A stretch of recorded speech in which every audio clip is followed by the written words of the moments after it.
मानव भगवान मानव बना करके शरीर भेज करके संसार में उत्पन्न किया, इसके पीछे कोई न कोई कारण रहा, क्योंकि बिना किसी कारण के कोई कार्य संभव नहीं है। कोई कार्य होता है तो उसके पीछे कोई न कोई कारण होता है। तो भगवान ने कभी हम विचार किए कि भगवान ने हमको ये मानव शरीर बना करके जो भेजा, इसके पीछे क्या कारण रहा हो, क्यों भेजा, इसलिए भेजा। बोले मानव शरीर के द्वारा, इस अविनाशवान शरीर के द्वारा अविनाशी उस परमात्मा की प्राप्ति करना, यही मानव शरीर प्राप्ति का लक्ष्य है। अन्यथा आचार्य लोग कहते हैं खाना पीना सोना उठना बैठना, बच्चों को जन्म देना, उनका पालन पोषण करना, ये सब क्रिया जो है जैसा हम आप करते हैं उससे वैसे ही पशु पक्षी भी करते हैं। हम भी भोजन करते हैं, पशु भी भोजन करता है। हम भी सोते हैं, पशु भी सोता है। हम भी संतानोत्पत्ति करते हैं, पशु भी करता है। तो आखिर फिर मनुष्य में और पशु में अंतर क्या है? कुछ न कुछ डिफरेंस तो रहेगा। तो आचार्य कहते हैं आहार निद्रा भयमैथुनम च सामान्य में तत् पशुभिर नराणाम्। ये सारी क्रिया जो व्यवहार जगत की दिखती है वो सब सामान्य है, एक जैसे, कोई अंतर नहीं। तब अंतर क्या है? कुछ तो कुछ अंतर तो होगा। बोले एक चीज का अंतर है। किस चीज का? तो कहते हैं धर्मो ही तेषाम अधिको विशेषः। पशु में, पशुओं के भीतर धर्म का ज्ञान नहीं है, धर्माचरण करने की क्षमता पशुओं में नहीं होती। पशु शरीर के द्वारा कोई धर्म कर्म नहीं किया जा सकता। ये एक विशेषता मानव शरीर में है, क्योंकि शरीर में और वो है धर्म। और अगर वो धर्म भी अगर हमारे जीवन से चला गया, मानव शरीर प्राप्त करने के बाद अगर हमारे जीवन में धर्म का स्थान नहीं है, धर्म का कोई ज्ञान नहीं है, धर्म का आचरण नहीं है, धर्म का पालन नहीं है, तो आचार्य कहते हैं धर्मेण हीना पशुभिः समान। वो मनुष्य शरीर में रहते हुए भी पशु के समान ही है। वो केवल आकृति मनुष्य की है, लेकिन है वो पशु। तो इसलिए अब इससे हमको विचार करना है कि हमारे अंदर कौन सा हार्ड डिस्क लगा हुआ है, मनुष्य वाला हार्ड डिस्क है कि पशु वाला हार्ड डिस्क है, कौन सा? हम हमारे अंदर मानव मनुष्य शरीर तो प्राप्त कर लिए, लेकिन मानवता है कि नहीं है? कैसे पता चलेगा? अगर हमारी धर्म में निष्ठा है, हम धर्म का पालन निष्ठा पूर्वक करते हैं। ये बात ध्यान से धर्म कर लेना और धर्म का निष्ठा पूर्वक पालन करना, ये दोनों में बहुत डिफरेंस है, अंतर है। एक होता है धर्म कर देना, मजबूरी है, मनुष्य शरीर में आए हैं तो चलो लोगों ने अब लोगों के अब लोग क्या कहेंगे, कैसा आदमी है, न कोई पूजा करता है न पाठ कर, तो लोक लज्जा के निवारण के लिए चलो धर्म कर देते हैं, निष्ठा नहीं है। अथवा प्रदर्शन के नाम पर, प्रदर्शन के लिए धर्म का आचरण किया कि लोग जाने की धर्मात्मा है। धर्म में कोई रुचि नहीं है, लेकिन लोग जाने की धर्म में ये धर्मात्मा है, ये भी धर्म कर्म करते हैं। लेकिन इस प्रकार के धर्माचरण से लाभ नहीं मिलने वाला है। लाभ कब मिलेगा? लाभ मिलेगा जब निष्ठा पूर्वक हमारे जीवन में धर्म का आचरण हो, तब धर्म में हमारी अभिरुचि हो, हम धर्म का पालन निष्ठा पूर्वक करें। कथा सुनने आए किसी दबाव में, बोले नहीं, दबाव में प्रेशर में आकर के जो काम किया जाता है वो काम बेकार हो जाता है। और भावपूर्वक, श्रद्धापूर्वक, उत्साहपूर्वक जो कार्य किया जाता है वो कार्य आनंद देने वाला होता है। तो इसलिए इस पर विचार करना है कि ये जो हम कर रहे हैं ये हमारे ये धर्म रुचि पूर्वक हम कर रहे हैं कि ऐसे कर रहे हैं। तो इस नवदिवसीय शारदीय नवरात्र के पावन उपलक्ष्य में नवदिवसीय श्रीमद देवी भागवत की कथा हम लोग श्रवण कर रहे हैं। और मानव शरीर की प्राप्ति का परम फल सत्संग, उसको उसके केंद्र में भागवत जी को आधार मान करके हम लोगों का कालक्षेप विगत 6 दिनों से चल रहा है। आज इस सत्र का 7वां दिवस है। कल की कथा में हम लोगों ने श्रवण किया महाराज जनक के समझाने पर, महाराज जनक के उपदेश पर सुखदेव जी को बोध हुआ और सुखदेव जी आकर के पिता के पास आए। पिता ने फिर उनका विवाह किया, 4 पुत्रों के जन्म को जन्म दिए। अब आप के मन में एक प्रश्न उठ सकता है कि श्रीमद् भागवत कथा जो हम लोग सुनते हैं उसमें तो लिखा है कि सुखदेव जी जन्म लेते ही चले गए।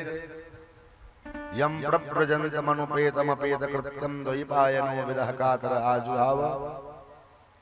माँ के गर्भ से बाहर निकले 12 वर्ष के बाद और जन्म लेते ही अपनी नाल छेदन भी नहीं हुआ, नाल को कमर में लपेट करके और वन की ओर चले गए। ऐसे सुखदेव जी के बारे में सुने और यहाँ आप कह रहे हैं कि महाराज सुखदेव जी का विवाह हुआ। तो दोनों कथा में 2 प्रकार की बातें क्यों? तो देखो, कल्प भेद हरि चरित्र सुहाए। कल्प भेद के कारण चरित्र में भिन्नता आती है। कभी कभी क्या होता है, पात्र वही रहते हैं, चरित्र थोड़ा बदल जाता है, अथवा कभी चरित्र बदलता है तो पात्र वही रह जाते हैं, अथवा कभी पात्र बदल जाते हैं।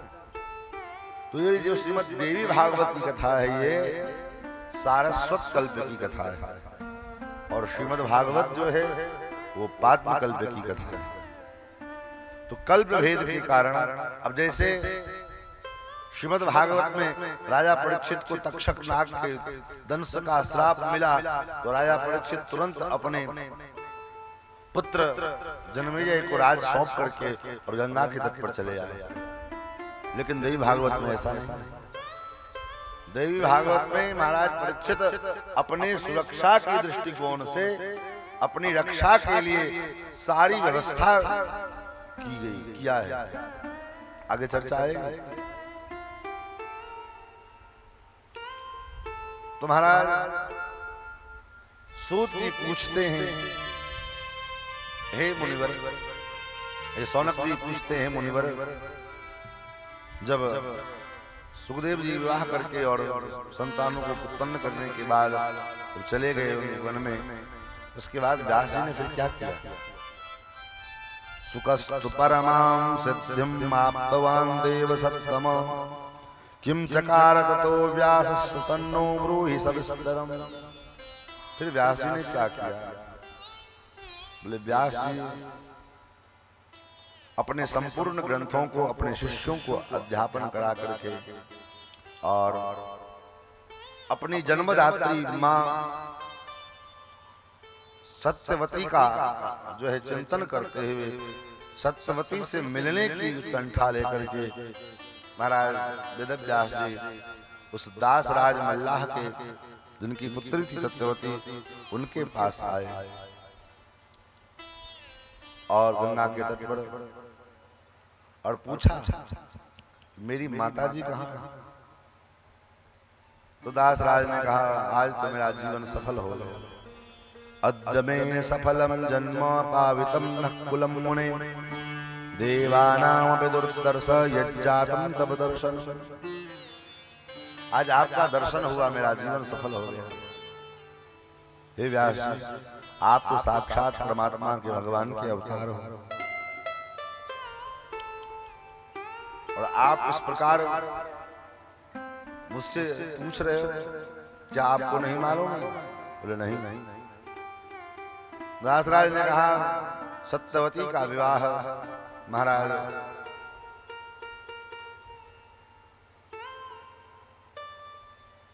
पुरुवंश के ओजस्वी राजा शांतनु के साथ, और शांतनु के द्वारा 2 पुत्र हुए, चित्रांगद और विचित्रवीर।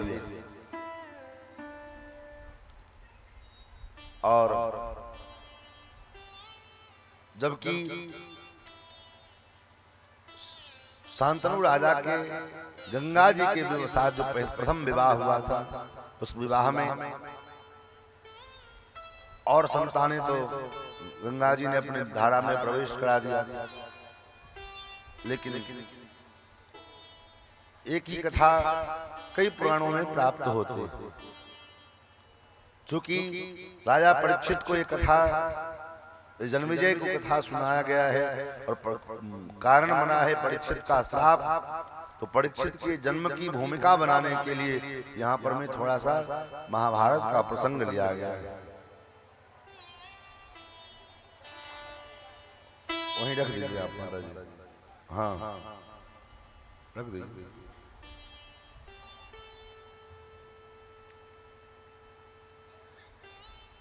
महाराज चित्रांगद और विचित्रवीर्य का विवाह काशी नरेश की बेटी, काशी नरेश की 3 बेटी है, अंबा, अंबिका और अंबालिका।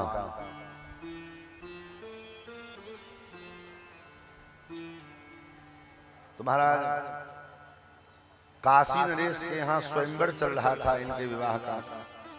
उस स्वयंवर में भीष्म पितामह गए हैं और 3 कन्याओं का हरण कर लिया, अंबा, अंबिका और अंबालिका। 3 कन्याओं का हरण करके ले आए।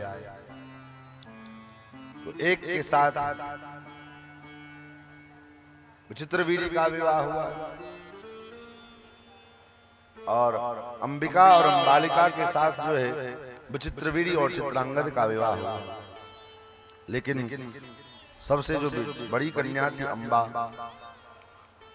वो अंबा महाराज साल्लू से विवाह करना चाहते थे, लेकिन बीच में इनका हरण हो गया। तो अंबा ने कहा भीष्म पितामह से कि आप मेरे साथ विवाह करो, क्योंकि आपने मेरा हरण किया। भीष्म पितामह ने कहा मैं तो विवाह नहीं करूंगा, क्योंकि मैंने पहले ही पिताजी को वचन दे चुका हूं, प्रण ले चुका हूं विवाह न करने का। तो मेरा क्या होगा? आपके 2 भाइयों के साथ तो मेरी 2 महीनों का ब्याह हो गया, और मैं मन से साल्लू राजा को अपना पति मान चुकी थी, लेकिन अब आपने मेरा हरण कर लिया है, तो मैं क्या करूं? बोले आप साल्लू राजा के पास जाओ, उनसे विवाह कर लो। अंबा साल्लू राजा के पास गई। साल्लू राजा ने कहा कि मैं अब तुम्हें स्वीकार नहीं कर सकता, क्योंकि मैं राजा हूं, क्षत्रिय हूं, और एक बार किसी क्षत्रिय कन्या का हरण हो जाए, दूसरी बार उसको स्वीकार करना ये मेरे रक्त में, ये मेरे खानदान में नहीं। फिर अंबा आई महाराज भीष्म पितामह के पास। अब मैं क्या करूं? सालों ने तो मुझे स्वीकार करने से मना कर दिया। तो फिर भीष्म पितामह ने कहा आप यहीं विराजमान हो, यहीं रहो, यहीं भजन करो, और क्या करो। तो अंबा तो चली गई जंगल में भीष्म पितामह के साथ प्रतिशोध का बदला लेने के लिए, मेरे साथ जो ऐसा अन्याय किया इसका बदला लेने के लिए। और बाद में वही अंबा शिखंडी के रूप में प्रकट हुई, जो भीष्म पितामह के मृत्यु का कारण बनी। इधर माता सत्यवती ने भीष्म पितामह से कहा, हे पुत्र, वंश की रक्षा करने के लिए तुम इस कुरुवंश की रक्षा हो, वंश आगे बढ़े, इसके लिए तुम्हें अपने भ्रातृ पत्नियों के साथ विवाह कर लेना चाहिए, जिससे वंश वृद्धि आगे हो सके। क्योंकि मेरे दोनों पुत्र मारे जा चुके हैं, मर चुके हैं, मृत्यु को प्राप्त हो चुके हैं, और एकमात्र अब तुम ही बचे हो। तो अगर ये तुम ऐसा नहीं करोगे तो वंश कैसे आगे बढ़ेगा? भीष्म पितामह ने कहा, माता जी ऐसा तो संभव नहीं है, मैं ऐसा नहीं कर सकता। प्रतिज्ञा में स्तुता मातः पुत्रर्थेया मया कृता, ना हम राज्यम करिष्यामि न चाहम दार संग्रह। न मैं राजा बन सकता हूँ, न मैं अपने इन भाइयों की पत्नियों के साथ विवाह कर सकता, क्योंकि मेरी प्रतिज्ञा बड़ी भीषण प्रतिज्ञा है। फिर तो माता सत्यवती को चिंता हुई और उन्होंने वेदव्यास जी का स्मरण किया। वेदव्यास जी के द्वारा उस विचित्र वीर्य की दोनों और चित्रांगद की दोनों पत्नी अंबिका और अंबालिका के द्वारा वेदव्यास जी के माध्यम से वंश की रक्षा के लिए सत्यवती ने गर्भाधान करवाया और 2 पुत्र जन्म लिए। लेकिन संयोगवशात एक अंधे हुए और एक क्षय रोग से पीड़ित हुए। दूसरी बार अंबालिका को फिर से कहा कि तुम फिर से वेदव्यास के साथ जो है गर्भ धारण करो। तो इस बार अंबालिका ने स्वयं न जाकर के दासी को भेज दिया, जिसके गर्भ से परम धर्मात्मा साक्षात धर्म के अंशावतार श्री विदुर जी महाराज का प्रादुर्भाव हुआ।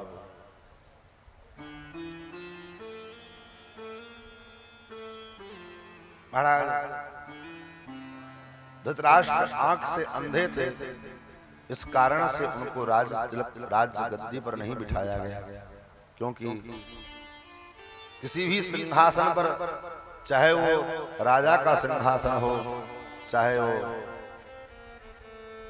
धर्माचार्य का सिंहासन हो, यहां तक कि तो शास्त्रों में वर्णन किया गया है कि अगर श्राद्ध कर रहे हैं हम घर में पितरों का, तो उस पितरों के श्राद्ध में किस प्रकार के ब्राह्मण को निमंत्रण देना चाहिए, उसमें बड़ा विचार किया गया है।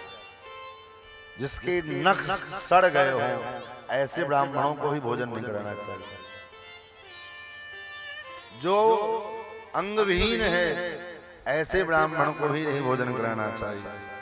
अथवा अंग विशेष है, किसी किसी के हाथों में 5 की जगह 6 उंगलियां होती, तो ऐसे ब्राह्मणों को भी भोजन कराने का विधान नहीं है।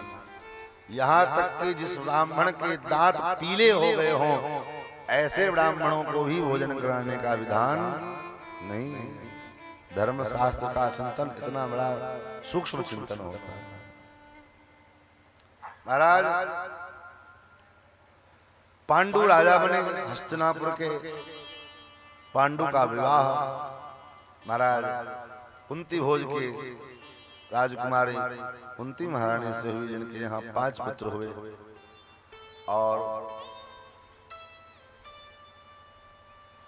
कुंती और पांडु के 2 विवाह, कुंती और माद्री, इन दोनों के माध्यम से 5 पुत्रों का प्रादुर्भाव हुआ, जो 5 बड़े ही कोई धर्म का अवतार हैं, कोई वायु के अंश से उत्पन्न हुए हैं, और अर्जुन जो है वो इंद्र के अंश से उत्पन्न हुए हैं, और नकुल और सहदेव ये अश्विनी कुमार के अंश से उत्पन्न हुए।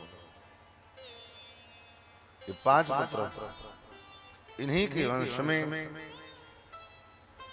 इन्हीं के पुत्र अर्जुन के पुत्र महाराज अभिमन्यु हुए, और अभिमन्यु के पुत्र महाराज परीक्षित हुए। एक दिन महाराज परीक्षित शिकार करने के लिए गए, और उसी क्रम में एक ऋषि का अपमान हो गया। लेकिन गमनाय मतिं चक्रे राजा हिमाचलम प्रति।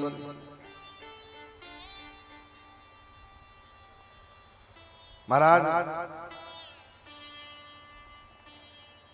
60 वर्षों तक राजाओं प्रजाओं का पालन किया पहले महाराज परीक्षित ने, और एक दिन मृगया करने के चक्कर में आखेट के लिए जंगल में गए और एक मृग को जो है लक्ष्य बना करके बाण चलाया। उस बाण से व्यथित वो मृग थकान से भागता फिर रहा था। तो उसका पीछा करते करते महाराज परीक्षित को भूख लगी, प्यास लगी, थकान से व्याकुल हो गए, मन बेचैन था। उसी समय पास में एक मुनि की कुटिया थी। महात्मा मौन व्रत धारण करके ध्यान लगा करके और विराजमान थे। और राजा कलयुग के प्रभाव से ग्रसित होकर के वहां पर में जब खींच गए, महाराज की बात, महाराज की आज्ञा, मुनि जब समाधि से बाहर होते, ध्यान से बाहर होते, तब तो सुनते भी, लेकिन महात्मा ध्यान में थे। महाराज को लगा कि राजा ये महात्मा जानबूझ करके ढोंग कर रहा है, ताकि उठ करके राजा का सत्कार न करना पड़े, इसलिए जानबूझ करके ढोंग कर रहा है। वहां पर में एक मरा हुआ सर्प पड़ा हुआ था। उस सर्प को उठा करके बाण की नोक पड़े और उस महात्मा के गले में डाल दिया और चले गए। महात्मा के पुत्र आए, उनका नाम गविजात। श्रीमद् भागवत में तो उनका नाम श्रृंगी ऋषि है, लेकिन देवी भागवत में उनका नाम गविजात। गविजात ने आकर के देखा पिताजी के गले में, और वो महामाया पराम्बा जगदम्बा का परम भक्त था, और उनकी साधना से, इनकी तपस्या से इनको सिद्धि अवस्था प्राप्त थी। इसलिए गविजात ने क्रोध में आकर के तुरंत श्राप दे दिया कि आज के सज है जिस राजा ने ये कर्म किया है, ये सर्प आज के 7 दिन बाद तक्षक नाग बन करके महाराज को काटे, और वो उनकी मृत्यु का कारण ये सर्प दंश हो, श्राप दे दिया। ये बात महाराज परीक्षित को पता लगी। परीक्षित ने अपने सभा में सभी मंत्रियों को बुलाया, मंत्रियों से मंत्रणा करने लगे, विचार विमर्श करने लगे, पूछने लगे कि मैं क्या करूं, किम विधेयं मया मत्या उपश्चिन्त्यातामिह मृत्युम किला अनिवार्यो सो वदन्ति वेदवादिनः। मृत्यु तो अनिवार्य है, ऐसा तो होना ही था, होगा ही, लेकिन तत्काल हे बुद्धिमान मेरे मंत्रियों, आप लोग कुछ निर्णय करो, कुछ बताओ कि तत्काल में इस मृत्यु से कैसे निपटा जा सके। कोई मणि हो, कोई मंत्र हो, कोई औषधि हो, जिससे मृत्यु तत्काल टल जाए, इसका क्या कोई उपाय है? मंत्रियों ने भी कहा, महाराज एक बात बताइए, मैंने सुना है कि किसी समय में किसी ऋषि ने अपनी मरे हुए होने वाली पत्नी को जीवित कर दिया था। वो कौन ऋषि थे, क्या आपको मालूम है? परीक्षित ने कहा, हाँ मालूम तो है। भृगु के पत्नी पुलोमा, और पुलोमा के पुत्र भृगु जी के पुत्र हुए च्यवन मुनि। च्यवन मुनि के पुत्र महाराज प्रमति हुए, और महाराज प्रमति के पुत्र बड़े प्रतापी थे, और उन दिनों स्थूलकेश नाम का एक ऋषि, जिनके यहाँ पर में मेनका ने एक विश्वावसु नाम के गंधर्व के द्वारा पुत्र को जन्म दिया, पुत्री को जन्म दिया, और उस पुत्री को स्थूलकेश नाम के ऋषि के आश्रम में छोड़कर चले गए। तो स्थूल केश की उस पुत्री दत्तक पुत्री बड़ी सुंदर थी और जिसका नाम प्रमदबरा।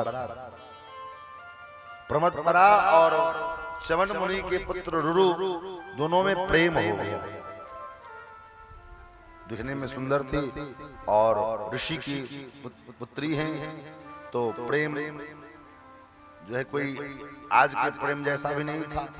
जैसे आजकल प्रेम होता है तो कोई मर्यादा नहीं, कोई सिद्धांत नहीं, वो हमारे वर्ण के अनुरूप है कि नहीं है, हम ब्राह्मण कुल में हैं तो वो भी ब्राह्मण की कुल के है कि नहीं, उससे कोई प्रेम में आज के जवान पीढ़ियां चाहे बेटा हो या बेटियां इतनी अंधी हो जाती है अथवा अंधा हो जाता है कि अपने वर्ण अपनी व्यवस्था को भी छोड़ने को तिलांजलि देने को तैयार। शास्त्रों में प्रेम विवाह का भी वर्णन है, उसको गांधर्व विवाह के रूप में, विवाह के जो 8 प्रकार हैं उसमें गांधर्व विवाह की कोटि में प्रेम विवाह को रखा गया। प्रेम करने में कोई प्रेम विवाह करना चाहिए, लेकिन प्रेम भी हो तो कैसा हो, बोले मर्यादा की, शास्त्र की मर्यादा। तो रुरु ने प्रमदबरा से रुरु को प्रेम हो गया, तो च्यवन मुनि ने स्थूल केश नाम के ऋषि से विवाह का संबंध का बातचीत जो है विषय चर्चा किया। महाराज, और आप इच्छा हो तो आप अपनी बेटी का विवाह हमारे पुत्र से करें। स्थूल केश भी तैयार हो गए। हाँ भाई, क्यों नहीं, आप भी ऋषि हैं, ऋषि कुल में हैं, भृगुवंशी हैं, और आपके पुत्र भी आपके लक्ष्य कदम पर चलने वाले हैं, संस्कारवान हैं और तपस्वी हैं, साधक हैं, क्या दिक्कत है। सब चीज हो गया, वागदान एक प्रकार से हो गया कि विवाह होगा, लेकिन विवाह होने से पहले ही प्रमदबरा को सर्प ने काट लिया और सर्पदंश से उसकी मृत्यु हो गई। अब तो लोग जमा हुए, रोने लगे, ये करने लगे, वो करने लगे। अब मरने के बाद फिर जो लोग समाज में होते हैं, कुछ लोग भाई आप रोने से क्या होने वाला है, सांत्वना प्रदान करने वाले ऐसे लोग इकट्ठे हुए। और अब मरणोपरांत जो दाह संस्कार इत्यादि क्रिया होती है, इसकी तैयारी शुरू हुई।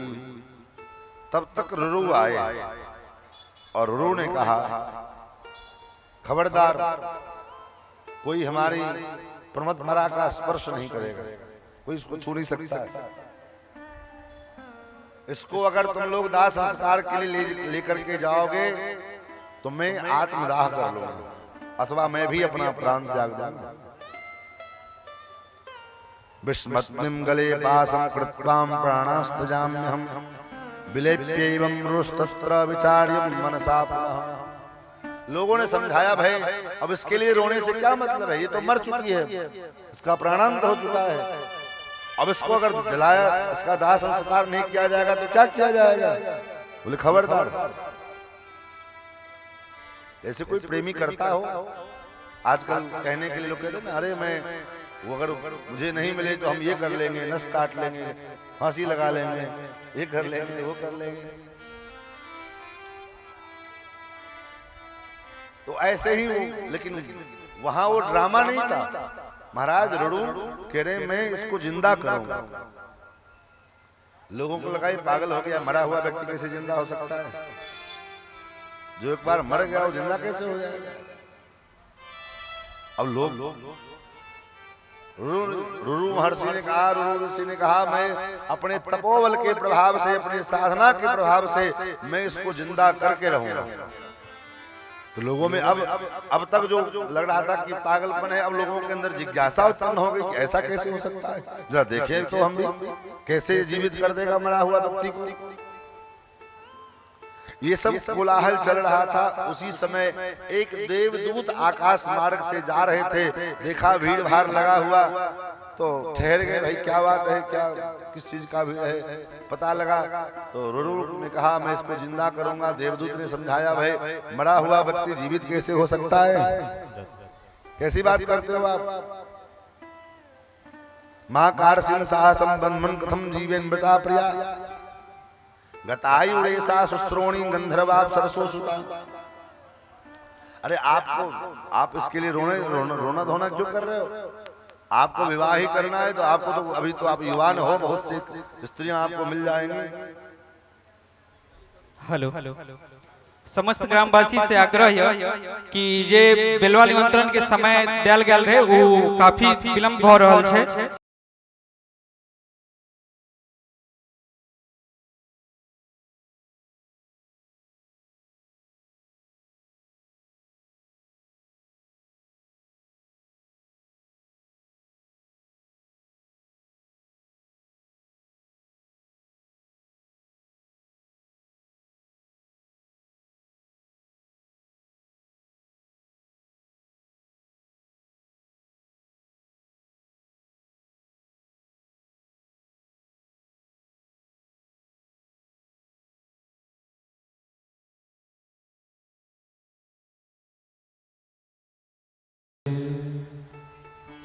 महाराज रुरु ने कहा देवदूत से, भाई आप तो देवदूत हैं, मैं तो सोच रहा था कि आप आए हैं तो आप होने वाली पत्नी के वियोग में रो रो कर बुरा हाल क्या है, और अगर उसकी पत्नी जीवित नहीं हुई तो वो अपना भी प्राण त्याग देगा। तो एक ऋषि का व्यर्थ में प्राण जाए ये ठीक नहीं है। तो आप अपने संविधान में जरा अवलोकन करके देखिए कि क्या कोई ऐसा फार्मूला है जिससे उसकी होने वाली वो पत्नी पुनः जीवित हो सके। यमराज ने कहा हो तो सकता है, कैसे हो सकता है? बोले अगर वो व्यक्ति अपनी होने वाली पत्नी के लिए संकल्प लेकर के अपनी आयु का आधा हिस्सा अगर उसको दे दे तो जीवित हो जाएगा। और आप विचार करें, ये सनातन धर्म की परंपरा में ये आज कोई नई ये घटना, ये कोई कथा केवल कहानी मात्र है ऐसा नहीं है। ये सनातन धर्म का वो विज्ञान है जिस विज्ञान में कोई भी क्रिया असंभव नहीं है। ये कोई पहली घटना नहीं हुई, कई बार ऐसा हो चुका है। भगवान श्री कृष्ण ने भी अपने मरे हुए भाइयों को ले आकर के और अपनी माता देवकी को सौंपा था। और उतना ही नहीं, कब कितने दिन पहले मरे हुए अपने गुरु माता ने दक्षिणा के रूप में ही मांग किया तो भगवान ने अपने कई महीनों पहले मरे हुए गुरुपुत्र को यमराज के यहाँ से ले आकर के और अपने गुरु माता को सौंपा। सावित्री ने यमराज से लड़ करके अपने पति का प्राण जो है वापस लेकर के आई। ये सनातन धर्म में ऐसा घटना, ऐसा विज्ञान हमारे यहाँ। लेकिन शर्त है उस प्रकार का तप, उस प्रकार की साधना भी हमारे जीवन में होना चाहिए। सती नर्मदा के पति को श्राप मिला कि कल सुबह का सूर्योदय ये नहीं देख पाएगा। नर्मदा ने कहा तो ठीक है, सूर्योदय नहीं देख पाएगा तो सूर्योदय होने नहीं दूंगी। अगर हमारा पति सूर्योदय नहीं देख पाएगा तो मैं सूर्योदय को होने नहीं दूंगी। सूर्य को स्तंभित कर दिया। अब सूर्योदय हो तब तो उनके पति का प्राणांत हो। तो ये सनातन धर्म का विज्ञान है हमारा। ये सनातन साधना में ये शक्ति होती है, ये तपस्या में वो साधन है, बल होता है, ऊर्जा होती है। देवदूत आए, देवदूत ने कहा तुम अपनी पत्नी के लिए अगर अपने आयु का आधा हिस्सा अगर उसको दे दो तो तुम्हारी पत्नी ठीक हो जाएगी। तुरंत जो है रुरु ने संकल्प किया कि मैं अपनी बची आयु का आधा हिस्सा अपने होने वाली धर्म पत्नी को प्रदान करता हूँ। बस परमतबरा उठकर खड़ी हो गई। लोगों को बड़ा आश्चर्य लगा। तो मंत्री लोग महाराज राजा परीक्षित कहना चाहते हैं कि अच्छा ऐसा ही कोई विकल्प, कुछ उपाय होगा जिससे मेरा प्राण वापस बच सके। तत्काल मृत्यु टल सके। और राजा ने, परीक्षित जी ने अपनी मृत्यु को टालने के लिए, अपनी सुरक्षा के लिए एक बड़ा सा 7 महल का शीश महल बनवाया, 7 मंजिल का शीश महल। और इतनी सुरक्षा कड़ी किया गया है उसमें, इतनी कड़ी सुरक्षा है उसमें कि बिना राजा की अनुमति के उसमें वायु का भी प्रवेश नहीं हो सकता। और जितने ब्राह्मण लोग थे, सब ब्राह्मण लोग राजा परीक्षित के लिए, उनके दीर्घायु के लिए अनुष्ठान करने लगे, जप करने लगे, संकल्प ले लेकर के महाराज साहब। इधर एक कश्यप नाम का ब्राह्मण, उसको पता लगा कि राजा परीक्षित को तक्षक नाग के काटने का श्राप लगा है। अब आज 7वां दिन है, तो आज ही तक्षक नाग को आना है। तो महाराज कश्यप नाम के वो ब्राह्मण चले, किस लिए चले? राजा परीक्षित की रक्षा करने के लिए। राजा परीक्षित को हम अपने मंत्र विद्या के द्वारा बचा लेंगे। इसका लाभ क्या मिलेगा? लाभ यही मिलेगा कि हमको खूब धन मिलेगा, खूब धन भी मिलेगा, खूब प्रतिष्ठा भी मिलेगी। भाई इसलिए इतना बड़ा काम किया, राजा की मृत्यु को समाप्त कर दिया, राजा की मृत्यु टाल दी। इधर से कश्यप ब्राह्मण चला, इधर से तक्षक नाग चला, और एक जगह आकर के दोनों मिले। तक्षक नाग ने कश्यप ब्राह्मण को देखा। तक्षक नाग तो वो भी मनुष्य की आकृति में ही था। तक्षक नाग ने पूछा कि पंडित जी कहाँ जा रहे हो? बोले जा रहे हैं, राजा परीक्षित को आज मरने का श्राप लगा है ना, आज तक्षक नाग काटेगा, तो मैं अपनी मंत्र शक्ति के द्वारा उसकी रक्षा करूंगा। अच्छा, तक्षक ने पूछा कैसे करोगे? अहम सपन्नगो ब्रह्मस्तम दक्षामि महीपतिम निर्वर्तस्व न सक्तस्तम मया दष्टम चिकित्सितम। मेरे द्वारा काटने के बाद क्या राजा परीक्षित वास्तव में बच पाएंगे? बोले हाँ मैं बचा लूंगा, मेरे मंत्र में वो सामर्थ्य है कि चाहे कोई भी नाग क्यों न काटा हो, बासुकी नाग भी काट लेगा, फिर भी मैं उसकी रक्षा करूंगा। तक्षक नाग को, तक्षक को लगा दे रहा है, इसके इतना कॉन्फिडेंस के साथ ये बोल रहा है, तो एक बार इसके मंत्र शक्ति का प्रभाव देखना चाहिए कि कैसा शक्ति है। सही में है कि केवल ये जो है उनके प्राणों की मैं रक्षा करूंगा, इसके बदले मुझे खूब सारा धन मिलेगा, इसलिए मैं राजा परीक्षित की रक्षा करना चाहता हूं। तो तक्षक नाग ने कहा तुमको जितना धन चाहिए उतना धन अगर हम ही दे दें तो क्या आपत्ति? उतना धन अगर हम तुमको दे दें तो कोई दिक्कत है? महाराज पहले तो एक बार तक्षक नाग विचार करने लगा कि क्या किया जाए, क्या करना चाहिए। और तो तक्षक नाग कश्यप ब्राह्मण विचार करने क्या करना चाहिए। फिर तो कश्यप ब्राह्मण ने कहा ये बात तो सही है कि तुम हमको धन दे दोगे, लेकिन धन लेकर मैं अपने घर चला जाऊंगा, लेकिन कीर्ति तो नहीं मिलेगी। मुझे जो यश मिलना चाहिए, इतना बड़ा यश, वो तो नहीं मिलेगा। और जो कीर्ति के, जो यश चाहने वाले लोग हैं, उनको, उनके लिए धन का कोई मतलब नहीं होता। धन भले चला जाए लेकिन कीर्ति नहीं जाना चाहिए। महाराज धन तो नाचने वाली के पास भी होता है, धन तो चोरी करने वालों के पास भी होता है, धन तो डकैती करने वाले के पास भी होता है, धन तो हत्या करने वाले, लूटने वालों के पास भी होता है, लेकिन उसके धन से समाज को क्या लेना देना है? समाज के लोग जब भी उसको देखते हैं तो दो चार गाली देकर के ही उसको, उसका संबोधन करते हो। और अगर धन नहीं है, यश पर्याप्त है, समाज में यश आपका अच्छा है, कीर्ति अच्छी है, तो ऐसा कीर्ति से युक्त जो जीवन है, यश से युक्त जो जीवन है, उससे अच्छा जीवन और क्या हो सकता है। और हे राजा, हे तक्षक, तुम मुझे धन तो दोगे लेकिन यश थोड़ी मिलेगा।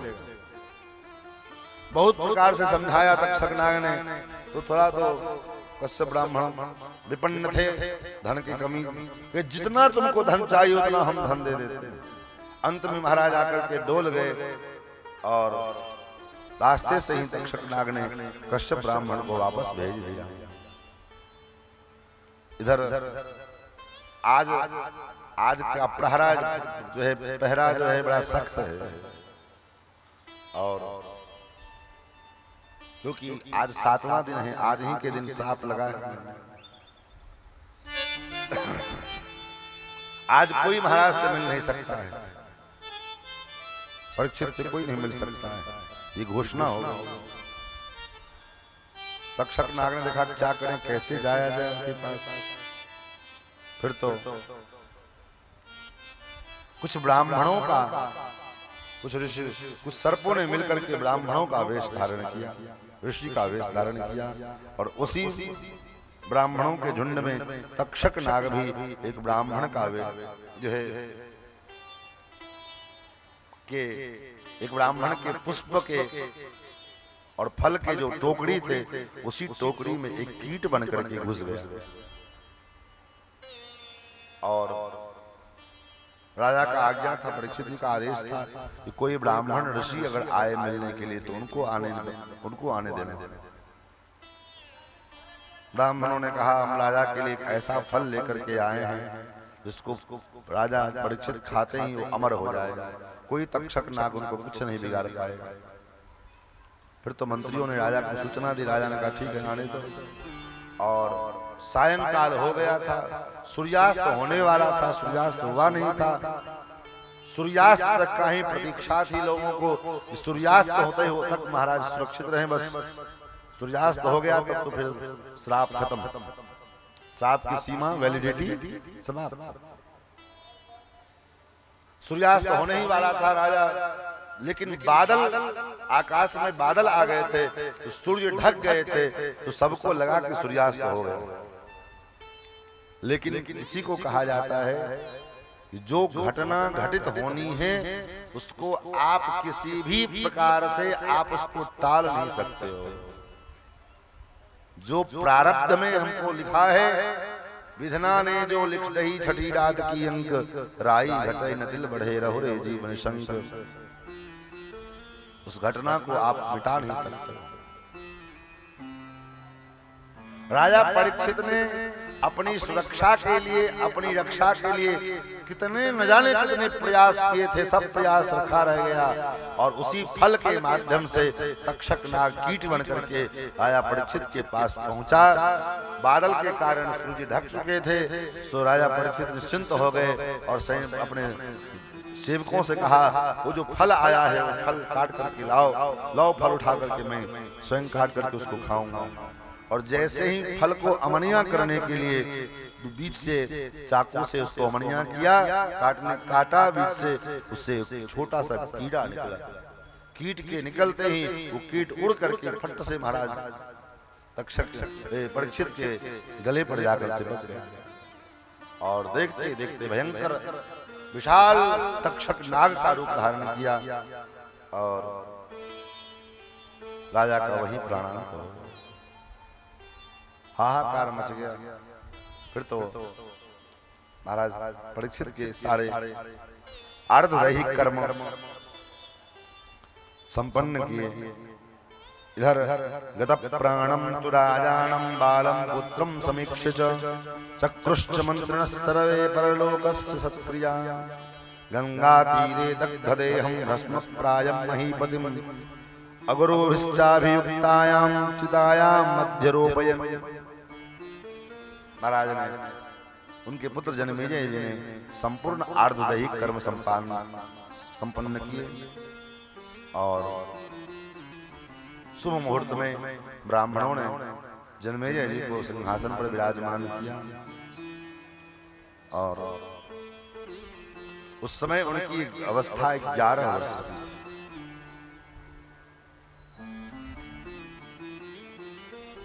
कृपाचार्य जी महाराज उनके कुलगुरु हैं। कृपाचार्य जी ने जन्मेजय जी को संपूर्ण धनुर विद्या में, शस्त्र विद्या और शास्त्र विद्या में पारंगत किए। क्योंकि बाल्यावस्था थी, छोटी अवस्था में पिता गुजर गए तो राजगद्दी पर बैठना तो पड़ा, लेकिन बाद में बैठने के बाद सारी विद्याओं का अपने कुलगुरु कृपाचार्य की कृपा से अध्ययन किया। और उसके बाद धर्म शास्त्रार्थ कुशलः सत्यवादी जितेंद्रिय चकार राज्यम धर्मात्मा पुरा धर्म सुतो यथा। निष्ठा पूर्वक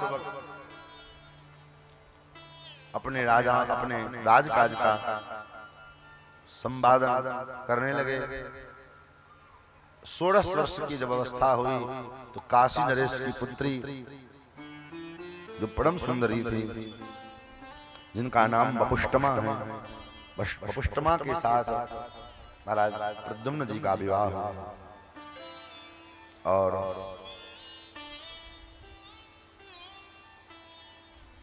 एक दिन उत्तंक नाम के एक मुनि आए, और उत्तंक नाम के एक मुनि ने एकांत में जन्मेजय को समझाया। कहा, राजा आप कैसे पुत्र हो? आप पुत्र का दायित्व बनता है कि अपने पिता के शत्रु के साथ अपने पिता के शत्रुता का बदला लेना चाहिए, और तुम अपने पिता के सिंहासन पर बैठने के बाद अपने पुत्र के शत्रु को भूल गए। उस समय तो जन्मेजय जी को मालूम नहीं चला था कि हमारे पिता कैसे मरे थे, बालक थे, बच्चा थे। लेकिन उत्तंक ने जब समझाया तो किसने मेरे पिता को मारा? कौन शत्रु है हमारे पिता का? किम वैरम न मया ज्ञातम न किम प्रतिकृतम मया तद्वदं तम महाभागा करोमि तदि यदनंतरम। यदि आपको मालूम है तो आप बताइए कि मेरे पिता के शत्रु कौन है, किसने मेरे पिता का वध किया था? उत्तंक ने कहा, पिता ते निहतो तक्षकेन दुरात्मना। दुरात्मा तक्षक ने धोखे से तुम्हारे पिता को छल पूर्वक दंश करके मार डाला। तुम्हारे पिता का हत्यारा कोई और ही तक्षक नाग है। और अब तो महाराज जन्मेजय का क्रोध भड़क गया। ब्राह्मणों को बुलाया, उत्तंक से कहा इसका प्रतिकार कैसे किया जाए? बोले यज्ञ करो। कौन सा यज्ञ करें? सर्पसत्र यज्ञ करो। महाराज ने सर्पसत्र, जन्मेजय जी ने सर्पसत्र यज्ञ आरंभ किया, और उस यज्ञ में सारे सर्प प्रजाति जो है स्वयं कुंड में आ करके मंत्र के प्रभाव से, मंत्र के द्वारा स्वयं कुंड में आ करके गिरने लगे। ऐसा लगा कि इस सृष्टि से संपूर्ण सर्प की प्रजाति ही समाप्त हो जाएगी। तक्षक नाग अपनी रक्षा करने के लिए इंद्र के सिंहासन के जो है पौदान में जाकर लिपट गया। ब्राह्मणों ने कहा महाराज समस्या है। बोले क्या समस्या है? जो तक्षक नाग इंद्र के सिंहासन में जाके लिपटा पड़ा है, क्या किया जाए? क्रोध में जन्मेजय जी ने कहा कोई बात नहीं, इंद्र के सिंहासन सहित जो है कुंड में स्वाहा करो। अब तो ब्राह्मणों ने मंत्र पाठ करना आरंभ किया, इंद्र का सिंहासन डोल गया। सिंहासन सहित तक्षक नाग चल पड़ा वहां से, इंद्रलोक से। हाहाकार मच गया, करे भाई इंद्र की पदवी ही जा रही है, अब क्या होगा? फिर तो आस्तिक मुनि आए, और आस्तिक मुनि ने समझाया, हे पुत्र, इससे क्या तुम्हारे पिता जीवित हो जाएंगे? विधाता के द्वारा बनाया गया सर्प प्रजाति भी उन्हीं का विधान है, उन्हीं के द्वारा बनाया गया है, और कोई किसी को मारता नहीं, कोई किसी की मृत्यु का कारण नहीं होता। जब जिसकी का समय पूर्ण हो जाए, मृत्यु अपने आप उसको कोई न कोई निमित्त मान बना करके, बहाना बना करके उसको ले जाती है। इसलिए हे राजन, इस सर्प सत्र यज्ञ को बंद करो और तुम वास्तव में अपने पिता के सच्चे हितैषी हो, वास्तव में तुम अपने पिता का कल्याण करना चाहते हो, तो अपने पिता के कल्याण के लिए तुम उनका सदगति के लिए तुम कुछ उत्तम उपाय करो। क्या उपाय करें? बोले ये बात तुम महात्मा वेद व्यास जी से पूछो। फिर तो महाराज यज्ञ बंद किया और व्यास जी के पास गए। व्यास जी के पास जाकर के जन्मेजय जी ने कहा, हे गुरुदेव, हे महात्मा, मेरे पिता का कल्याण कैसे हो? पूजया परया भक्त्या शिवा सकलदा शिवा कुल वृद्धम करोत्येव राज्यं च सुस्थिरं सदा। क्या करूं जिससे मेरा और मेरे पिता का और मेरे परिवार का, मेरे राज्य काज का सदा सर्वदा अच्छा बना रहे? कौन सा उपाय करूं?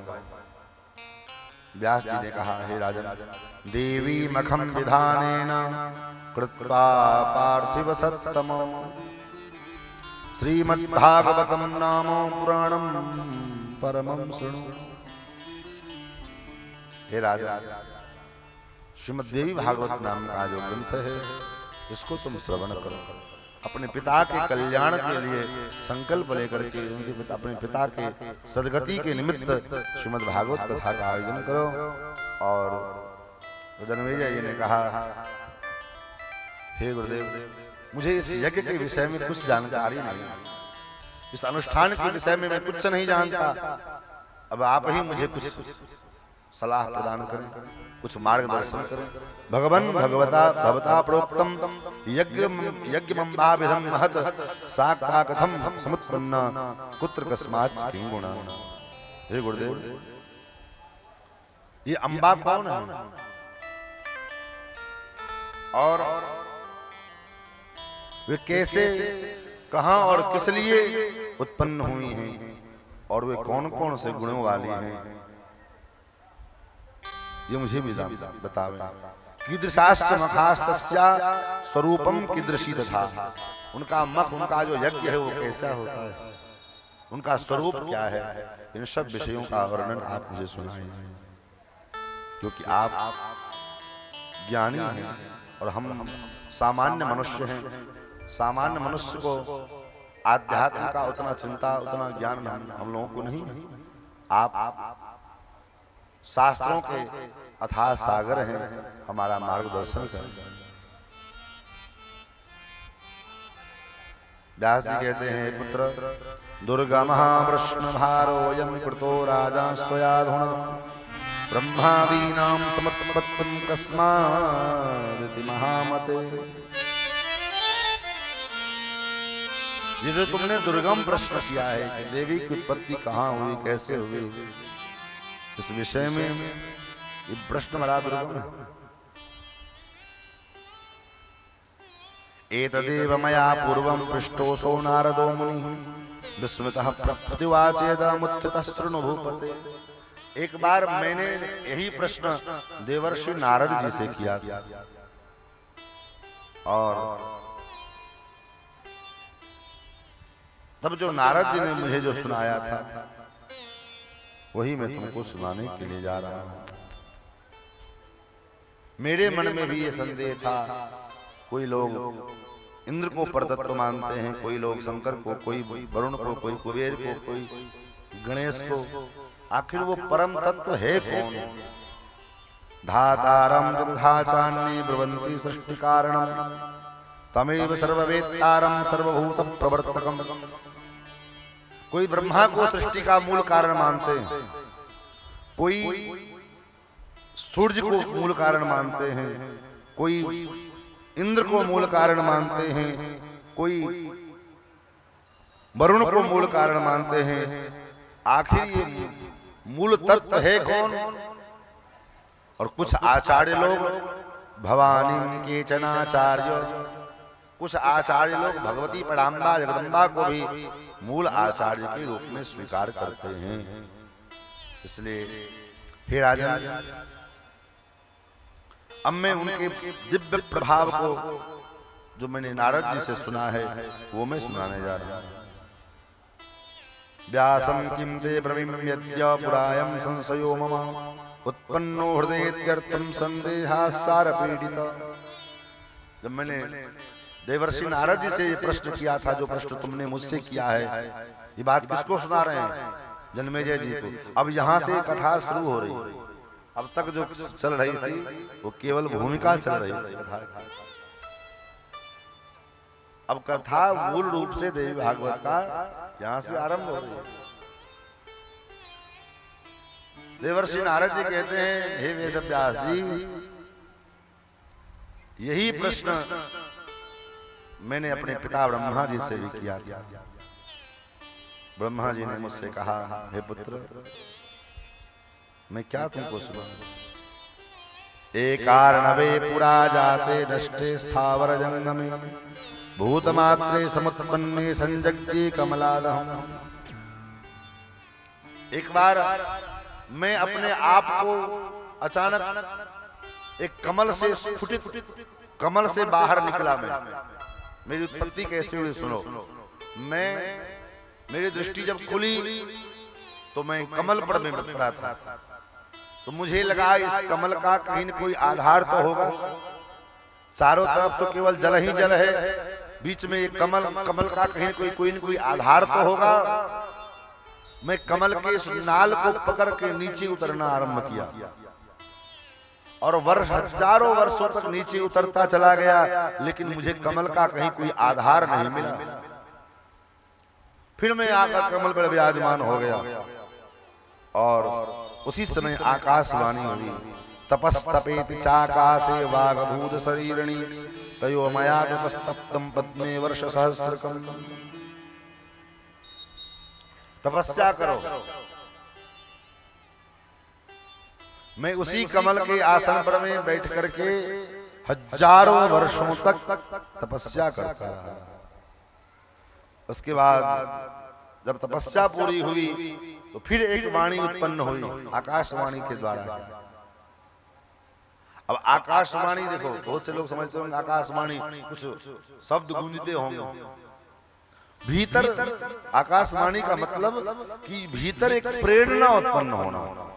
कोई कार्य करने के पहले हम संदेहास्पद स्थिति में होते हैं तो मन में विचार चलता, क्या करें क्या करें क्या करना चाहिए क्या करना चाहिए। तो भीतर से ही वो आवाज आती है कि ये जो समाधान मिलता है, ये काम करना चाहिए। वही है आकाशवाणी। महाराज,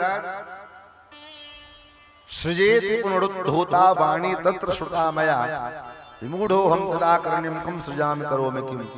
आकाशवाणी हुई कि सृष्टि का विस्तार करो।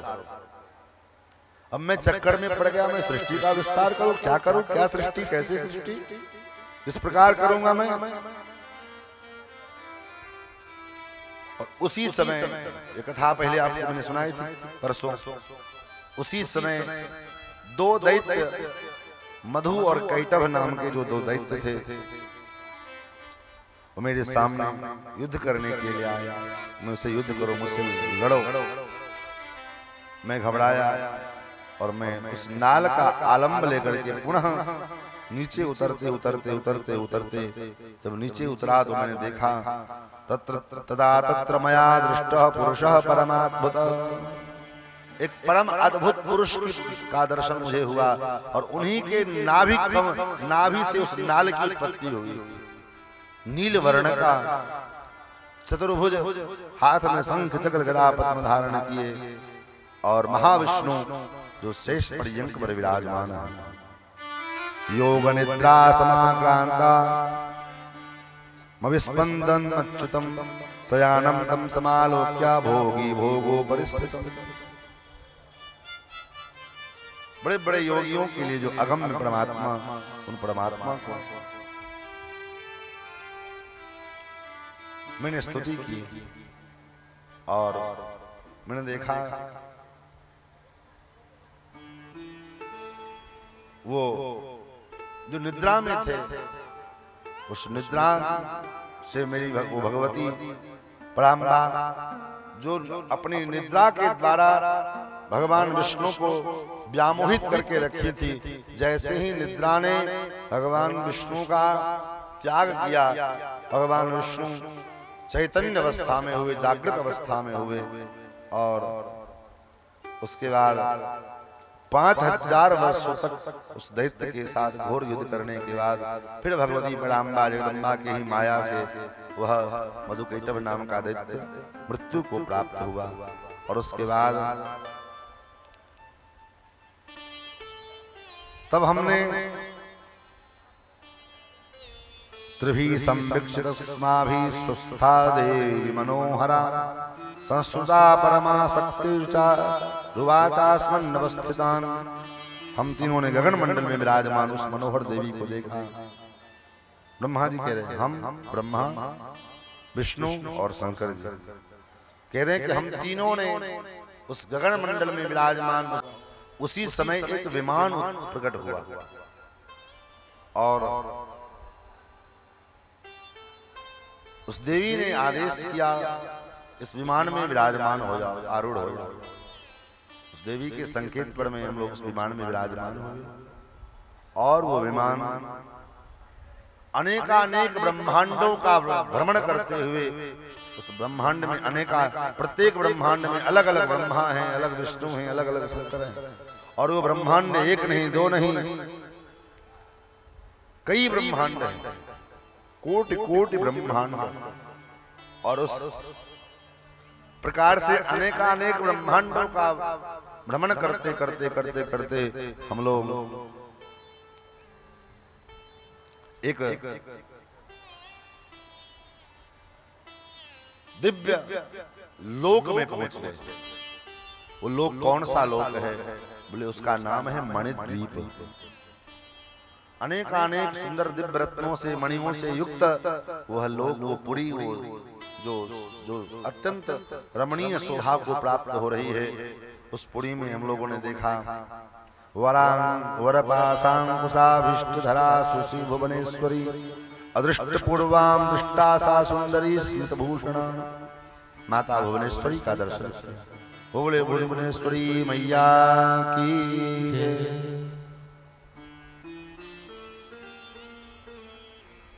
वहां पर जो पक्षी हैं वो पक्षी भी ह्रीं मंत्र का, ह्रींकार का जप कर रहे हैं।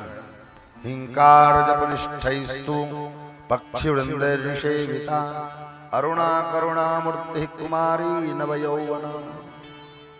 हम लोग कुतूहल बस, आश्चर्य बस उस द्वीप के अंदर उस भयंकर सुंदर जो अद्भुत छटा से युक्त जो दिव्य वो महल था, उस महल के द्वार पर पहुंचे और जैसे अंदर प्रवेश करने लगे तो हम तीनों ने देखा अपने आप को कि हम तीनों स्त्री बने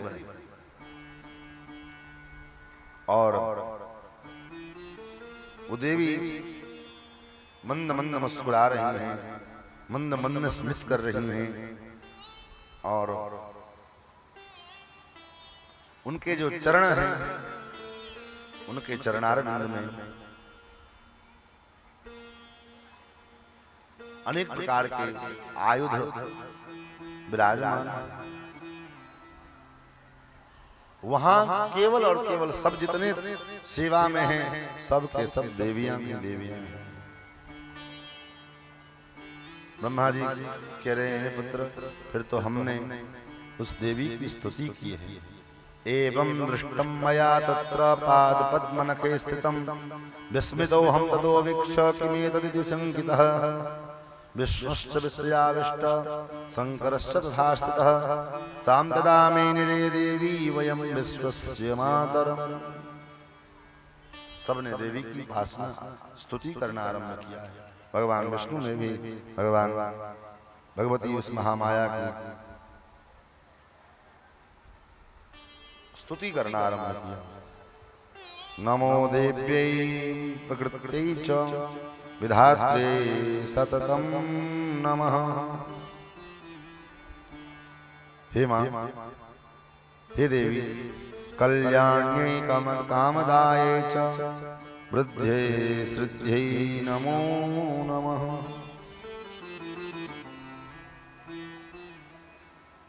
महाराज हमने देवी की स्तुति की, भगवान शंकर जी ने भी भगवती महामाया भुवनेश्वरी देवी की स्तुति की है। और महाराज उस स्तुति से, स्तुति के द्वारा देवी प्रसन्न होना। ब्रह्मा जी कहते हैं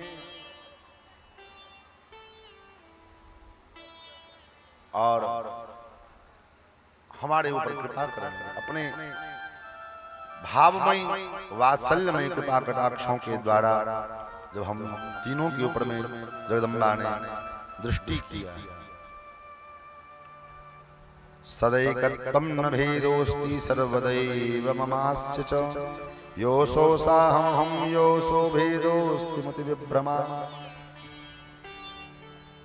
उस देवी ने कहा, उस देवी की प्रभा को, उस रूप की छटा को, उस सवेरे जैसे सवेरे सवेरे सूर्योदय हो और पक्षी, अब आजकल तो महाराज वो दृश्य अब अदृश्य होता जा रहा है धीरे धीरे, लेकिन अभी भी गांवों में, ग्रामीण क्षेत्रों में सवेरा जब होता है तो सवेरे सवेरे पक्षियों के कलरवों से, पक्षियों के जो है चहकने से सवेरा आरंभ होता है। अब तो शहरों में महाराज, शहरों के लोगों को तो अभी सब कलरव श्रवण करने को जो है लालायित रहते हैं, कहां से वो कलरव सुने।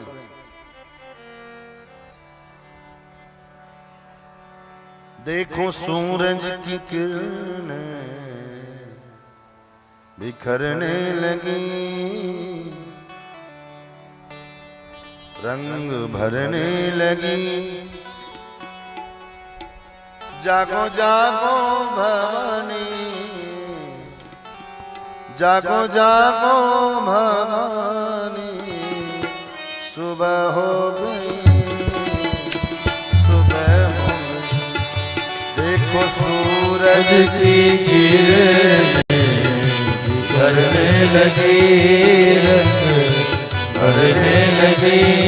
जागो जागो भवानी, सुबह हो गई, सुबह हो गई। जागो जागो भवानी, सुबह हो गई, सुबह हो गई। जागो जागो भवानी, सुबह हो गई, सुबह हो गई।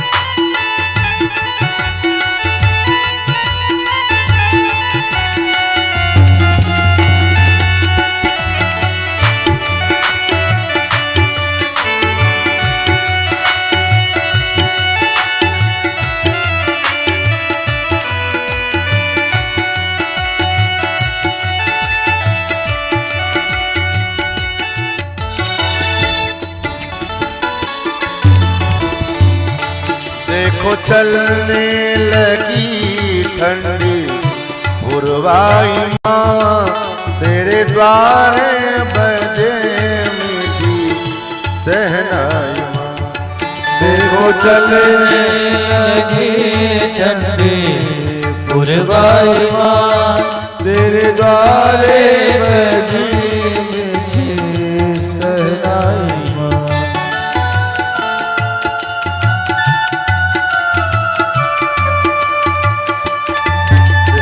चलने लगी ठंडी पुरवाई माँ, तेरे द्वारे बजी मीठी सहनाई माँ। साथ में ढोल भी, साथ में ढोल भी माँ बजने लगी माँ, बजने जागो जागो भवानी, जागो जागो भवानी।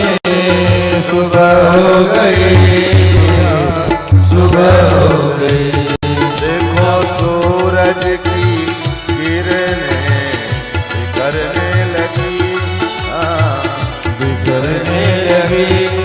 जागो जागो भवानी, जागो जागो भवानी। सुबह हो गई।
और गाने लगी खिल गई हर कली, एक खुशबू से है हर तरफ संदली।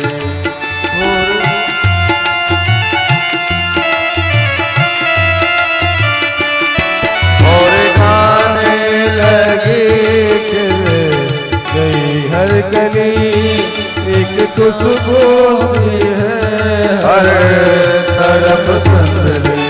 फूल चुन चुन के माला लगाने लगी, घर सजाने लगी। जागो जागो भवानी, जागो जागो भवानी। सुबह हो गई, सुबह हो गई।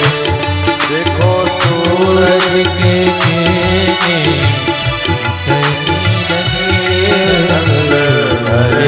लगे।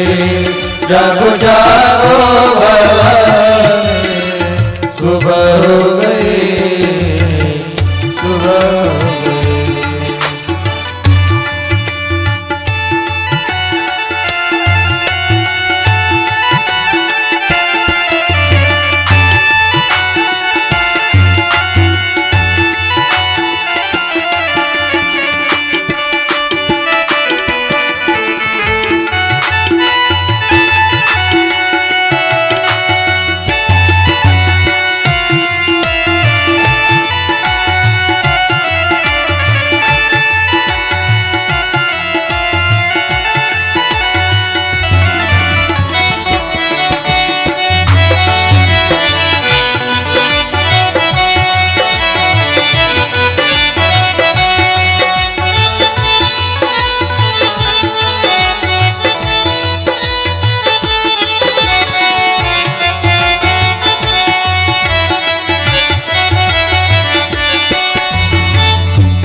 जागे किस्मत मेरी जो तुम खोले नयन, लगी भक्तों को दे रे दरस की लगन।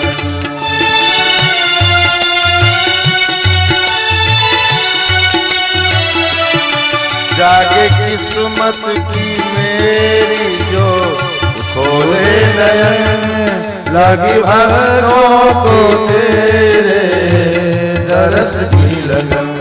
खोलो अखियां ओ मैया विनती करो, खोलो अखियां ओ मैया विनती करो।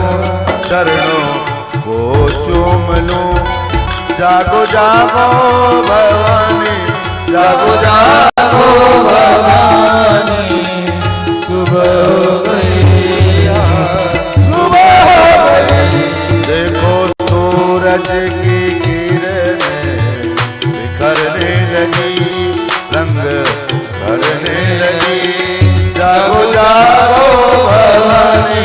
जागो जागो भवानी सुबह हो गए सुबह हो गए सुबह हो गई सुबह हो गई सुबह हो गई सुबह हो गई। बोल जगत जननी जगदम्बा महारानी की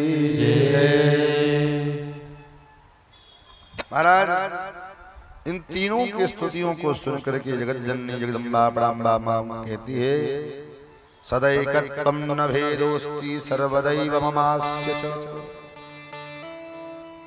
हे त्रिदेवो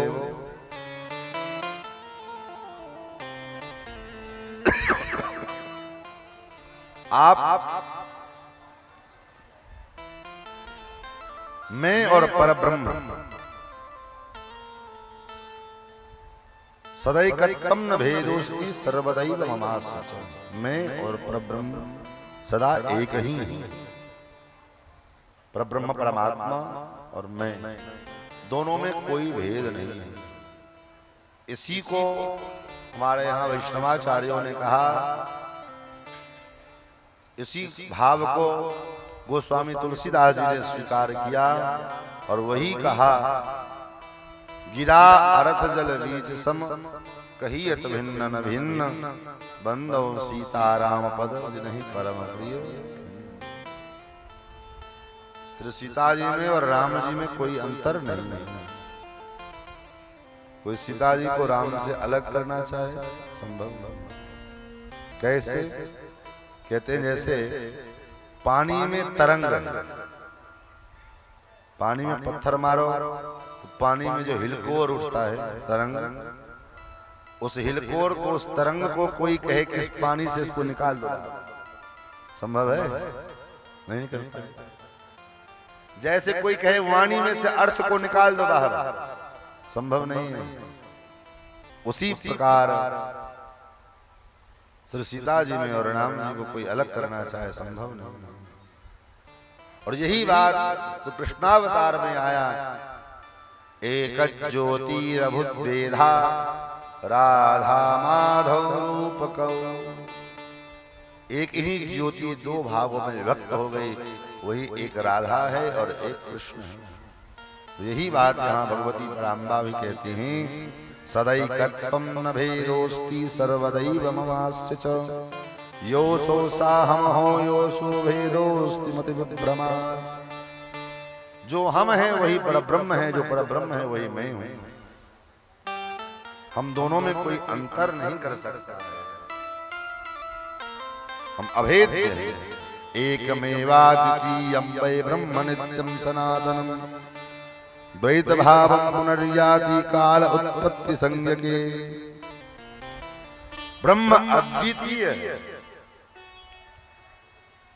नित्य है, एक है और सनातन है। बस केवल सृष्टि की रचना के काल में वह द्वैत भाव को स्वीकार करता है, बाकी ब्रह्म में द्वैत नहीं है। दो नहीं, वो एक है। एकम सद्विप्राह बहुधा वदंती। वेदों ने भी कहा वो तत्व परमात्मा एक है। उसी एक परमात्मा को लोग अपने अपने हिसाब से अलग अलग रूपों में व्याख्यायित करते हैं। प्रकटीकरण का तरीका अलग अलग है, विस्तारीकरण का तरीका अलग अलग है, लेकिन वास्तव में तत्वतः वो परमात्मा एक है। मैं ही बुद्धि हूँ, मैं ही श्री हूँ, मैं ही धीरी धृति हूँ, मैं ही कीर्ति हूँ, मैं ही स्मृति हूँ। जले शीतम तथा वाष्णिर्वैष्णुम ज्योतिर्दिवाकर। जल में शीतलता भी मैं हूँ, अग्नि में दाहकत्व भी मैं हूँ, और सूर्य में जो ज्योति है वो भी मैं हूँ। रात्रि में जो शीतलता है, शैतल्य जो है गुण, वो मैं हूँ। कामं प्रभवामि यथा तथा। जहां जिस प्रकार से जो आवश्यकता होती है उस हिसाब से मैं प्रकट होती रहती हूँ।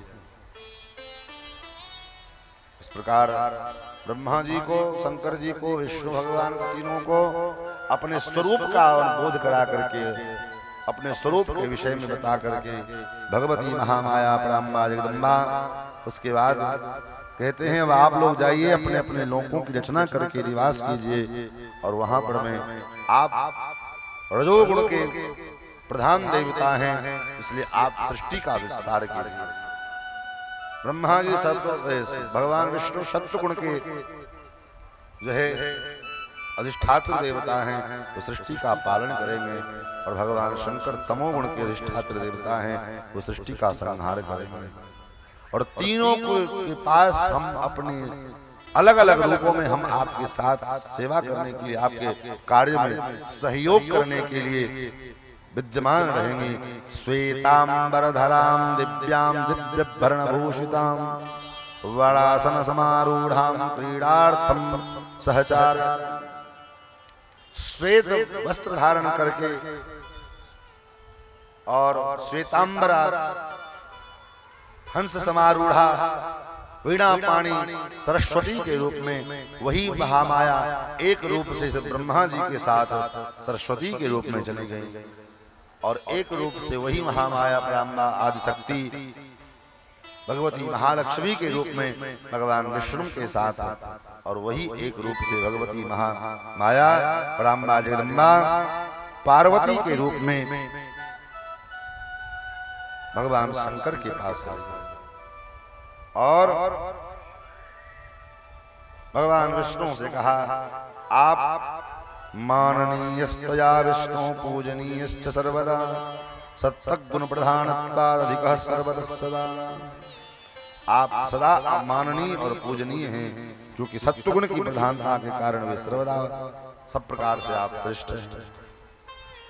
सृष्टि में जब भी कोई प्रकार की समस्या आएगी तो आप हमेशा कोई न कोई रूप लेकर के, कोई न कोई अवतार लेकर के सृष्टि के रहने वाले जीवों के ऊपर कृपा करने के लिए आप पधारते रहे। इस प्रकार से तीनों त्रिदेवों को संग भगवती महामाया एक एक रूप में विभक्त होकर के और सृष्टि के उत्पत्ति के लिए ब्रह्मा जी के संग और सृष्टि के पालन के लिए शंकर जी के संग, विष्णु जी के संग लक्ष्मी के रूप में, और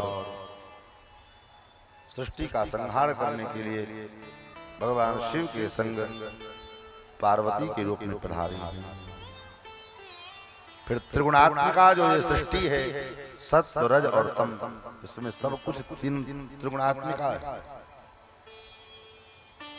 तो ब्रह्मा जी के द्वारा पंच महाभूत पंच तन मात्राएं पृथ्वी जल आकाश आदि सृष्टि के जो पंच विंशति 25 तत्व जो सृष्टि के उत्पत्ति में मूल कारण बनते हैं, उस तत्व का निर्माण किया। 5 ज्ञानेंद्रियां, 5 कर्मेंद्रिय। तो रसोई बनाने का जिम्मा हमको दिया गया, हमको रसोई बनाने के लिए बोले, ठीक। और महाराज 2 लीटर दूध था, लगभग हमारे विचार से ख्याल से आधा किलो लगभग चावल रहा। खीर बनाना था, पात्र में बर्तन में दूध डाल करके जब दूध उबल गया तो पूरा आधा किलो चावल हम धुल करके और उस खीर में डाल दिया।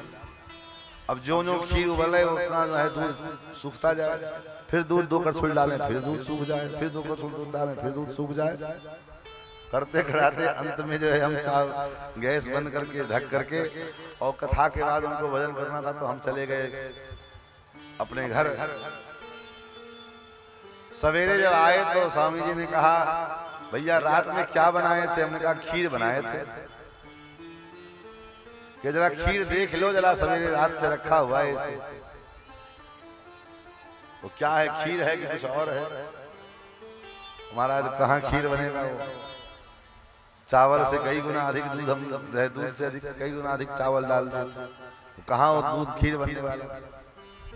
तो कहने का तात्पर्य ये है कि तीनों की जो सामंजस्यता है, जितना मात्रा में दूध होना चाहिए उतने उसी हिसाब से खीर जो है, चावल उसी हिसाब से चीनी।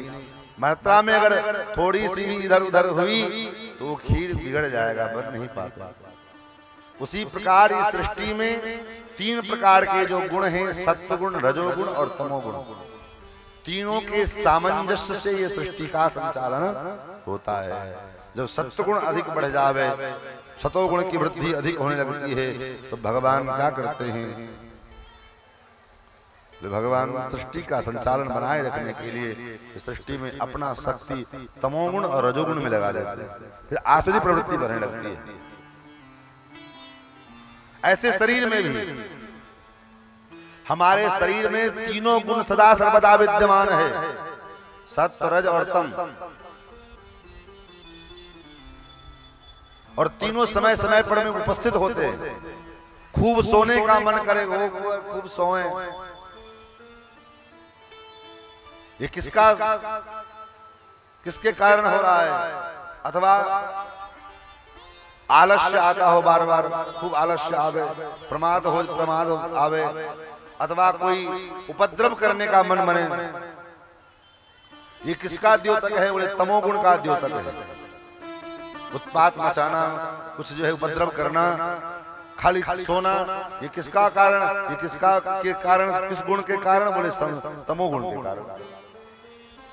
और जब मन में इच्छा हो ये चीज खाने को मिले, वो मिले, ये बढ़िया गाड़ी में हम घूमे, बढ़िया कार में, बढ़िया फ्लाइट में हम रहे, बढ़िया कपड़ा पहने, ये प्रवृत्ति जब जीवन में आवे तो किस गुण के कारण? बोले रजोगुण के कारण।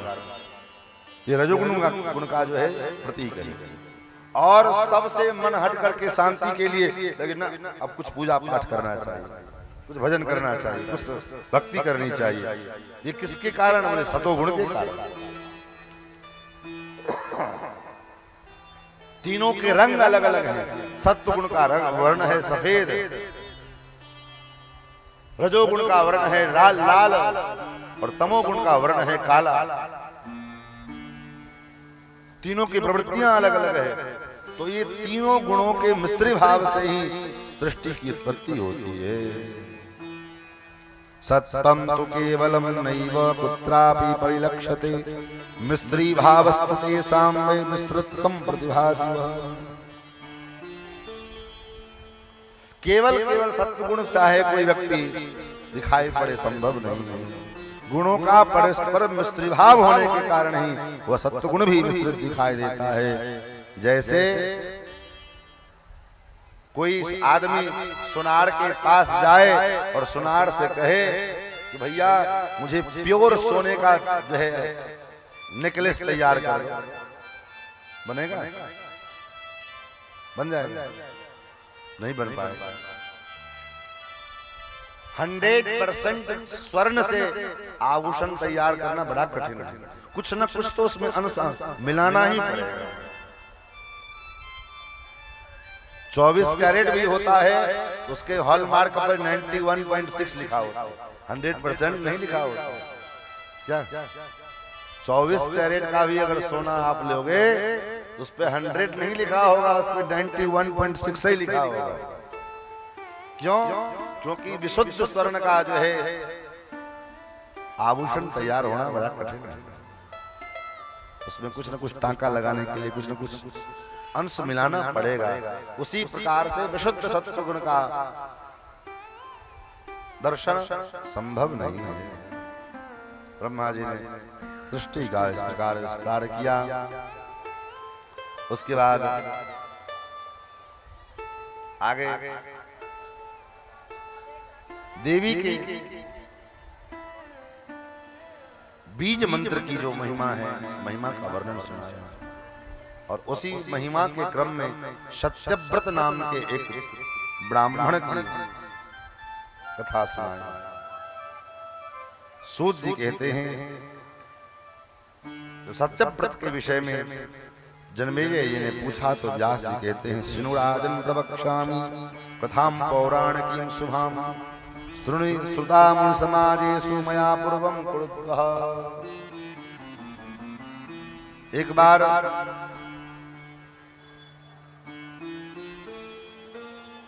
तीर्थाटन करता हुआ मुनियों के समाज में नैमिषारण्य क्षेत्र में जा पहुंचा, और वहां मुनियों को प्रणाम करके मैं एक उत्तम आश्रम में ठहर गया था, जहां ब्रह्मा के पुत्र महाप्रति और जीवन मुक्त मुनि लोग निवास कर रहे थे।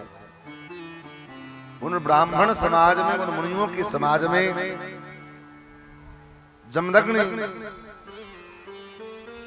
उपस्थित थे। जमदग्नि मुनि, और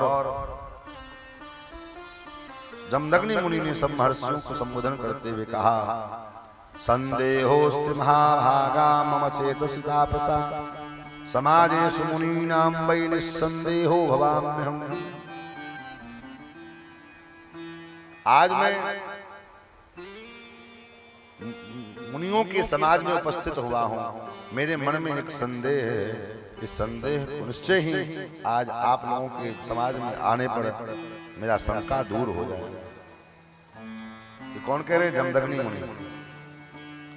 जमदग्नि कहते हैं कि आज मैं ऋषियों के सभा में आया हूं, मेरे मन में एक संदेह है, शंका है। वो शंका आपके बीच में आने से निश्चित रूप से उसका निराकरण हो जाएगा। और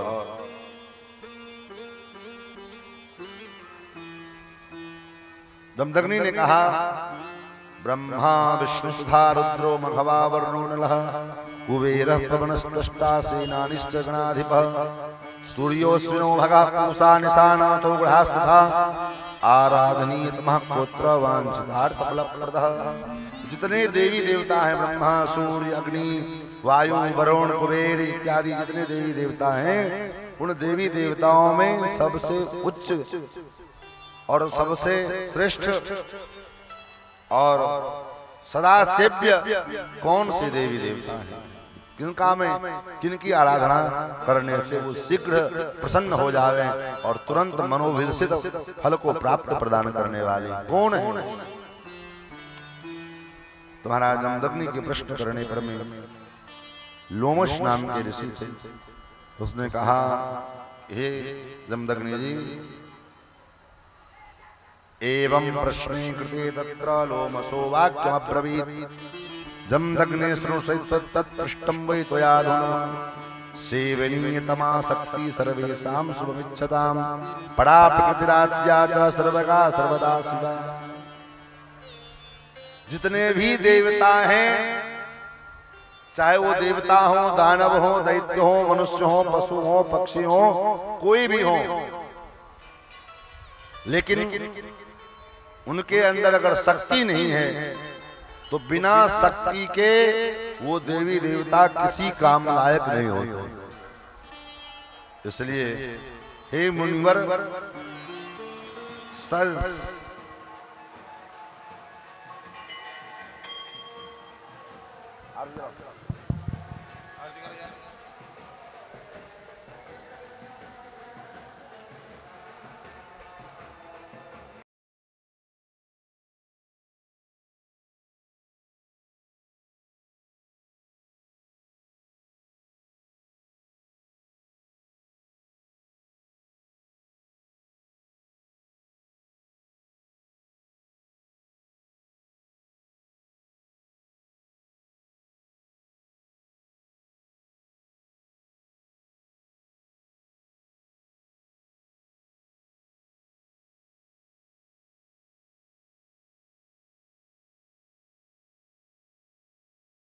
करते हुए माँ की आरती और आरती के बाद प्रस्थान। ओम चंद्रमा मनसो जात चक्षो सूर्यो अजायत श्रोत्रात्मा प्राणस्य मुखा जगदीरजायत।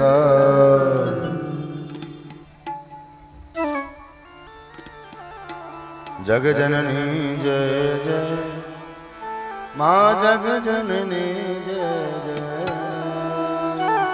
बेहरिणी भवतारिणी बेहरिणी भवतारिणी भवभाविनी जय जय माँ जग जननी जय जय। कोई सतचित सुख में शोध ब्रह्म रूपा मैया शोध ब्रह्म रूपा सत्य सनातन सुंदर सत्य सनातन सुंदर पर शिव सुर रूपा माँ जग जननी जय जय।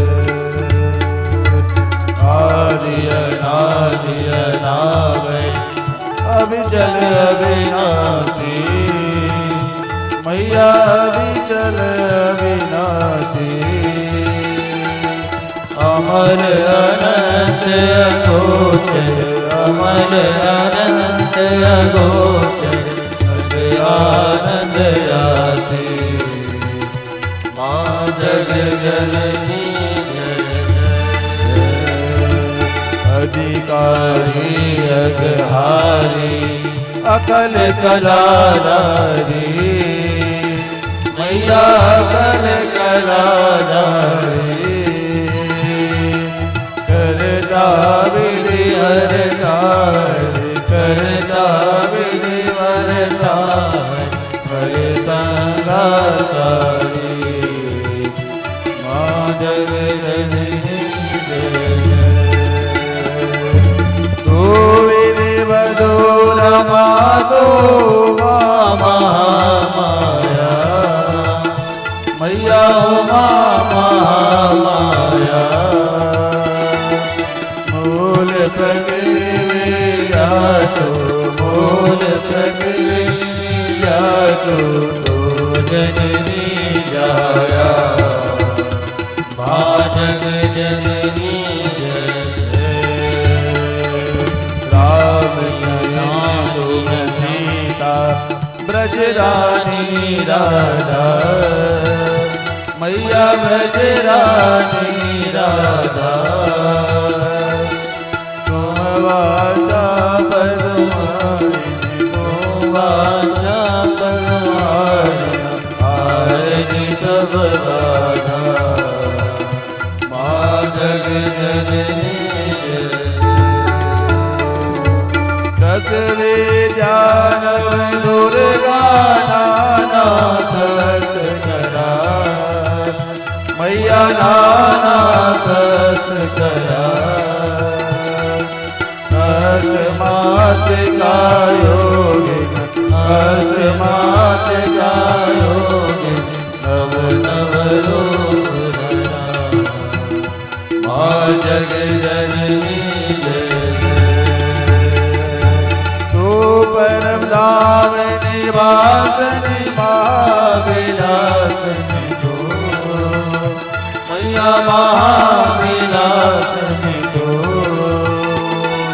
तोहि श्मशान विहार तोहि श्मशान विहार कावलासनि तो माँ जग जननी मोहन सोम्या तुम शोभादारा मैया तो शोभादारा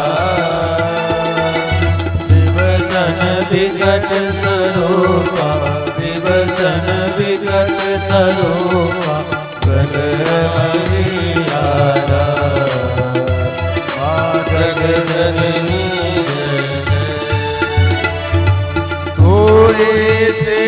सुधामयी तो अति गरल मना मैया तो अति गरल मना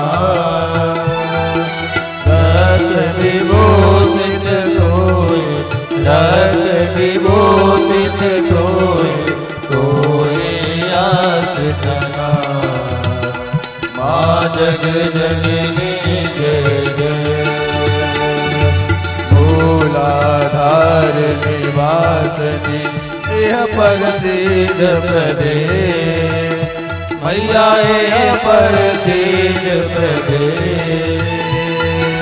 कालातीता ताने कालातीता ताने कमला तो वरदे माँ जग जननी शक्ति दर तोय नित्य अभेदमयी मैया नित्य अभेदमयी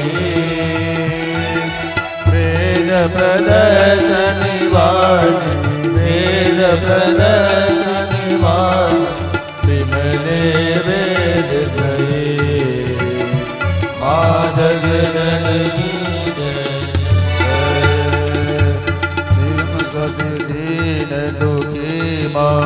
विपत्ति जाल घेरे मैया कष्ट जाल घेरे है कपूत अति कपटी है कपूत अति कपटी पर बालक तेरे माँ जग जननी जय स्वभाव वस जननी दया दृष्टि की जय मैया दया दृष्टि की जय करुणा कर करुणामय करुणा कर करुणामय चरण शरण लीजे माँ जग जननी जय माँ जग जननी जय जय मैया जग जननी जय जय बेहारनि भवतारिणि